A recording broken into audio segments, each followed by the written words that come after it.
یاد رکھیں جس کو اللہ سے محبت ہوتی ہے، محبت ظاہر ہونے کے 4 موقع ہوتے ہیں۔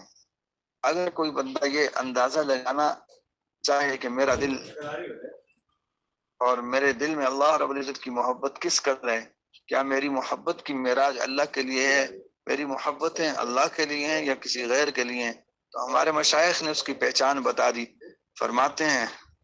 تظہر حقیقت المحبت فی مواطن 4،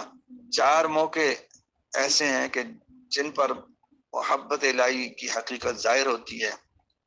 عند اخذ مضجعی،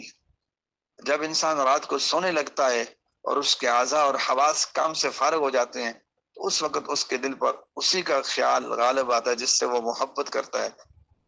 تو سب سے پہلا موقع جب انسان سونے لگتا ہے، جب سوتا ہے تو اگر اس کے اوپر اللہ کی محبت غالب ہے تو اس کا مطلب اس سے اللہ سے محبت ہے۔ پھر فرمایا عند انتباع من النوم، جب آنکھ کھلتی ہے تو سب سے پہلا خیال اسی کا آتا ہے جس سے محبت ہوتی ہے، چونکہ نیند کی حالت میں وہ اپنے محبوب سے جدا ہو گیا، اب اس کی آنکھ کھلتے ہی محبوب کا خیال آیا۔ فرمایا تیسری چیز عند دخولہ فی الصلاۃ فإنها میزان الایمان، جب انسان نماز میں داخل ہوتا ہے، نیت باندھتا ہے، ایمان کی کسوٹی ہے، نماز پڑھتے ہوئے انسان دیکھے کہ میرے دل میں کس کا خیال آتا ہے، کس کی محبت ہے، جس کی محبت ہوگی اسی کا خیال آئے گا۔ جب انسان اللہ کے سامنے نماز کی نیت باندھ کر کھڑا ہوتا ہے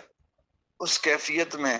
کہ میں اللہ رب العزت کے سامنے ہوں اور اس کا دل کشادہ ہو جاتا ہے، تو یہ بات اس کی دلیل ہے کہ اس کے دل میں اللہ رب العزت کی محبت ہے۔ اور چوتھی فرمایا عند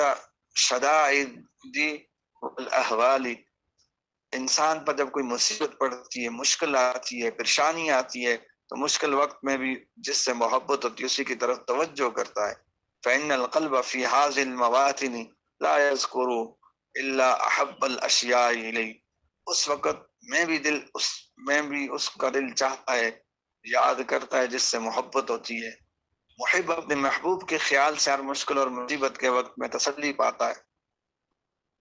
تو اس لیے جس کو اللہ سے محبت ہوتی ہے ان 4 مواقعوں پر وہ اللہ کی طرف متوجہ ہوتا ہے۔